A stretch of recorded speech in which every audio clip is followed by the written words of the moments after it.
Wow. Bye muna aking kwarto. Babalikan kita sa loob ng 2 buwan. Miss. Naku po. Namimiss ko din naman ang kwarto ko. Teka, bakit salaya tayo aking kit.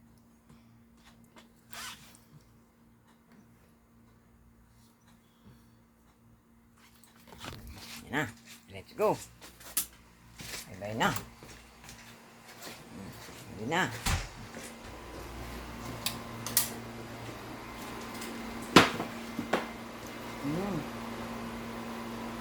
Bye muna aking kusina.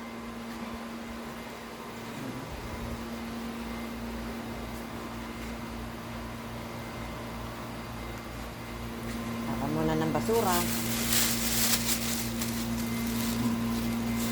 Nainit ako na.